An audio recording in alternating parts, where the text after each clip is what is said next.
The USSR, also referred to as the Soviet Union, is the Union of Socialist Soviet States.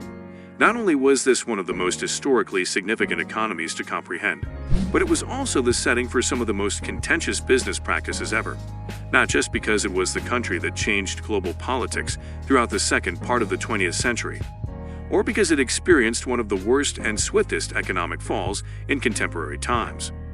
No, although all of that information is significant and will be discussed, there is something else that is more significant than all of that. What might that be? Keep your seatbelts on because we're about to see the Soviet Union's tremendous economy. The lessons learned by the country and its economy are still having an impact on the world nearly 30 years after the fall of the Soviet Union. The Soviet Union was a socialist country, which is obviously the first thing to know about its economy. We just discussed wealth disparity in South Africa, which is currently the most unequal country on the planet.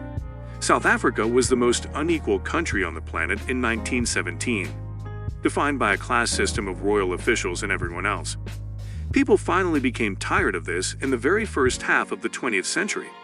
It seemed pretty unfair that they had to fight in World War I to defend a nation that wouldn't feed them. And this provided fertile ground for powerful leaders to advocate that the proletariat masses engage in war against the real enemies in order to seize the means of production, a dictum that has deep economic roots. A large portion of the population controls an even larger portion of the labor, which provides context because people are labor, according to the Marxist doctrines that propelled the revolution. However, the ruling class is defined by its ownership of the lands and the factories.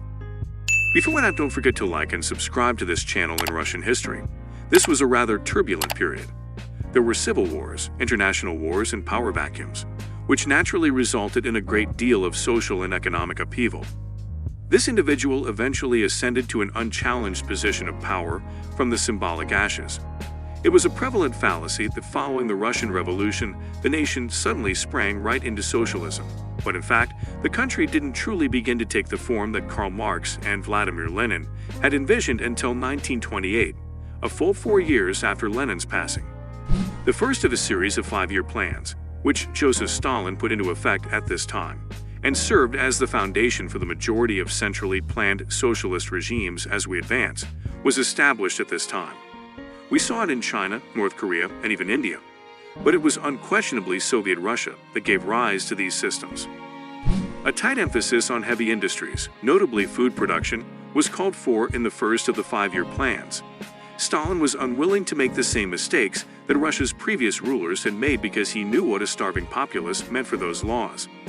The 5-year plan established quite lofty objectives that track each and every area of production, retail prices, and even 3-point. It led to a few problems.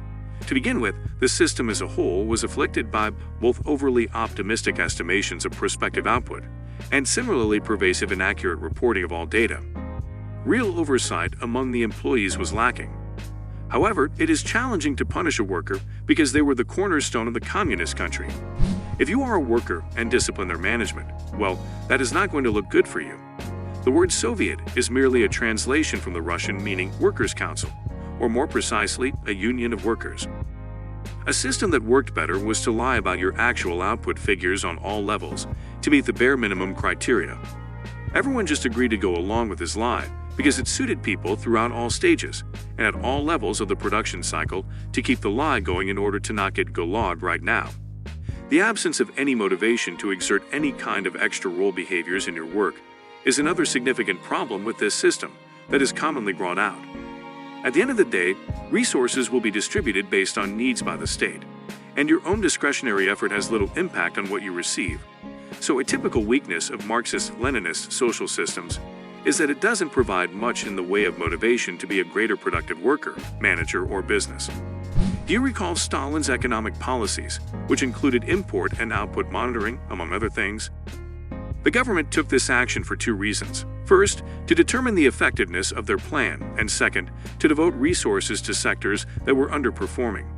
The Communist Party would merely allocate twice as much labor, twice as much fertilizer, and twice as much feed, for instance, if farms could only produce 1 million tons of potatoes in a particular year, when they were meant to produce 2 million tons.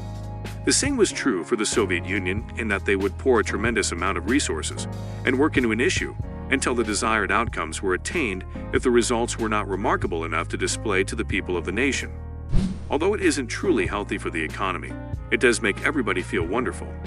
This had the effect of wasting a lot of resources in disciplines and industries that would not have developed in a typical competitive market. But it also had additional effects.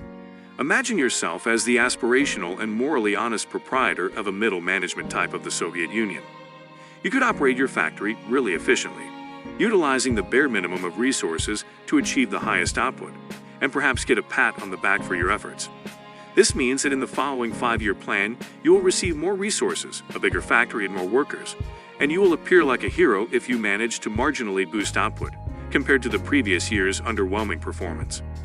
It's important to strike the correct balance, because if what you're doing is too evident, you'll both end up in the gulags. In contrast to the Soviet Union's fixation with the acquisition of capital resources, the issue with asset allocation didn't end there. In fact, it was only the tip of the iceberg. The idea of seeing the means of production has taken on a bit of a meme-like status in recent years, but it is crucial to keep in mind that the Soviet system placed a strong emphasis on giving labor control over the equipment they used, and their 5-year plans made extensive use of this idea. Recall how I said that politics interfered with wise financial decisions? The location where this is most obvious is probably here. In order to boost its productivity, the Soviet Union focused the vast majority of its resources on creating more equipment, which essentially meant that drill presses were preferred over kettles for production.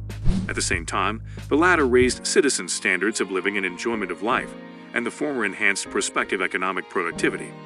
The Soviet Union, on the other hand, had a paper growth obsession and preferred to create things that would, in turn, create more things. This implied that the economy was expanding.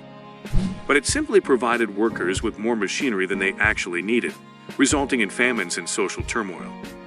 However, the Soviets defeated the Germans in the Battle of Kursk near the conclusion of the war solely because they were able to enter hundreds more tanks into the battle. Even though the Soviet tanks were far less capable than the German tanks, they nevertheless prevailed due to their sheer number, which serves as a metaphor for the entire conflict. Strangely, the Soviet Union continued to have the second largest economy in the world in terms of GDP up until its collapse in 1991. But that did not accurately represent the situation. However, Russia was a country on its knees that could barely feed the laboring giant. They had adopted a strategy of quantity over quality that would only get them so far before crumbling from within. Despite having a large population and the ability to juggle a lot of money around, Russia was a nation on its knees that could barely support the laboring giant. Both modern capitalism and communist societies experience slack labor and low worker motivation. The shortcomings must still be acknowledged for what they are, though on the other hand, an economy doesn't need to penalize mediocrity in order to be great. Instead, rewarding failing industries with additional resources is a proven way to breed more underperforming industries. No matter what brand of politics you throw on it, it cannot punish brilliance or it will become average. Do you consider the Soviet economy to be astounding? According to science fiction and dystopian literature, is this robot a menace to the world? To stay informed, keep watching our videos and leave a comment with your ideas. Also, remember to like the channel and subscribe.